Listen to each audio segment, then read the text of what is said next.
అందరికీ నమస్తే. Welcome back to wisdom share 1969 cooking videos. ఈరోజు సంక్రాంతికి స్పెషల్ స్వీట్ అయిన బొబ్బట్లను తయారు చేద్దాం. ముందుగా ఒక ఎంటీ బౌల్ తీసుకొని దాంట్లోకి 2 కప్పుల గోధుమ పిండి,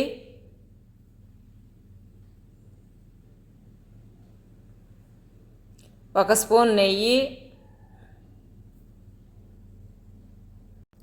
పావు స్పూన్ ఉప్పు, పావు స్పూన్ పసుపును వేసి బాగా పిండంతా నెయ్యి, పసుపు, ఉప్పు అంతా పట్టేటట్టుగా కలుపుకోవాలి. ఇప్పుడు కొంచెం కొంచెంగా వాటర్ పోసుకుంటూ పిండి మొత్తము చపాతీ పిండిలాగా బాగా స్మూత్గా కలుపుకోవాలి. ఈ చపాతీ పిండిని ఎంత బాగా అయితే కలుపుతామో అంత మెత్తగా వస్తాయి. దానివలన బొబ్బట్టు కూడా బాగా మెత్తగా ఉంటుంది.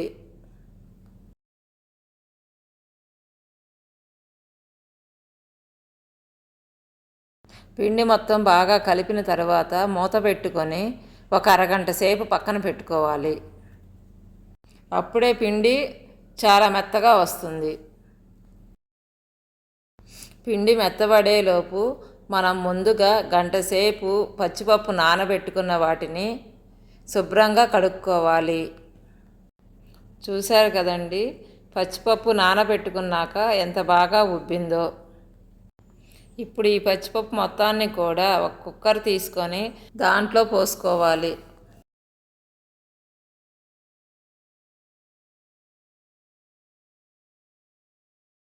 ఇప్పుడు దీంట్లోకి సరిపడే అన్ని నీళ్లు పోసుకొని మూత పెట్టుకొని 3 విజిల్స్ వచ్చే వరకు ఉడికించుకోవాలి. 3 అంటే 3 కాదండి విజిల్లు, పప్పు బాగా ఉడికే వరకు ఉడికించుకోండి. 3 విజిల్స్ వచ్చాయి కదండి. ఆవిరిపోయిన తర్వాత మూత తీసి ఆ పప్పుని ఒక ప్లేట్లో పోసి ఆరబెట్టుకోవాలి. చూశారు కదండి, పప్పు ఎంత బాగా ఉడికిందో. ఇప్పుడు ఒక మిక్సీ జార్ను తీసుకొని ఈ పప్పు అన్నింటినీ దాంట్లో పోసి మూత పెట్టుకొని బాగా గ్రైండ్ చేసుకోవాలి.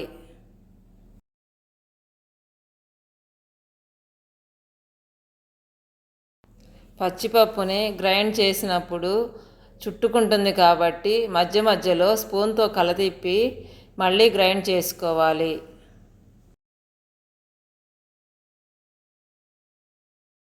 పచ్చిపప్పు కొంచెం మెదిగిన తర్వాత 2 స్పూన్ల బెల్లం తురుము వేసి కలిపి మూత పెట్టి మళ్ళీ గ్రైండ్ చేసుకోవాలి. ఈ పాటికి పిండి మొత్తం బాగా మెదిగి ఉంటుంది. ఒకసారి మూత తీసి చూద్దాము. చూశారు కదండి, పిండి ఈ విధంగా మెదగాలి. పొయ్యి మీద ఒక కళాయి పెట్టుకొని 1 కప్పు బెల్లాన్ని వేసి బాగా కలుపుకోవాలి. ఇప్పుడు దీంట్లోకి 1 ఉగ్గినెడు నీళ్లు పోసి బెల్లాన్ని కరిగించుకోవాలి.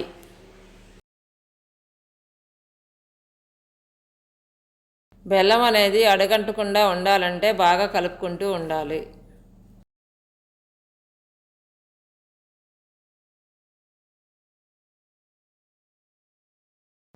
చూశారు కదండి, బెల్లం అంతా ఈ విధంగా కరిగిపోవాలి. ఇప్పుడు ఈ కరిగిన బెల్లంలోనికి మనం గ్రైండ్ చేసుకున్న పచ్చిపప్పు పిండి మొత్తాన్ని దీంట్లో వేసి బాగా కలుపుకోవాలి.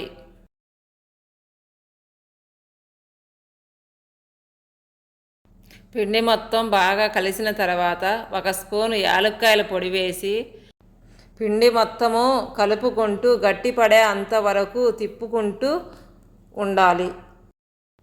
ఒకవేళ పిండి జావుగా అనిపిస్తే కొంచెము శనగపప్పు పిండి వేసుకొని కలుపుకుంటే బాగా గట్టిగా అవుతుంది. చూశారు కదండి, పిండి అనేది ఇలా గట్టిగా ఉండాలి. పిండి అనేది మెత్తబడి ఉంటుంది కాబట్టి ఒకసారి మళ్ళీ మొత్తం కలుపుకొని చిన్న ఉండ చేసుకొని పాముకోవాలి చపాతీలాగా. ఇప్పుడు నేను ఏ విధముగా అయితే చపాతీని తయారు చేస్తున్నానో మీరు కూడా ఆ విధంగా తయారు చేసుకొని దీంట్లోకి మనం ఉడికించి పెట్టుకున్న పిండిని కొంచెం ముద్దలాగా చేసి ఇందులో పెట్టి మడిచి నేను ఏ విధముగా అయితే పాముకుంటున్నానో మీరు కూడా ఆ విధముగా పాముకోవాలి.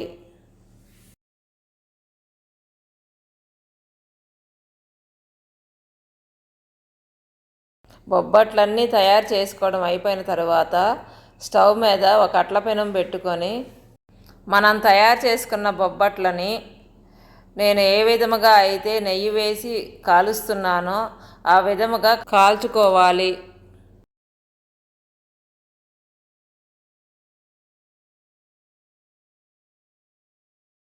ఇప్పుడు ఈ కాల్చుకున్న బొబ్బట్లన్నింటినీ ఒక ప్లేట్లోకి సర్వ్ చేసుకోవాలి.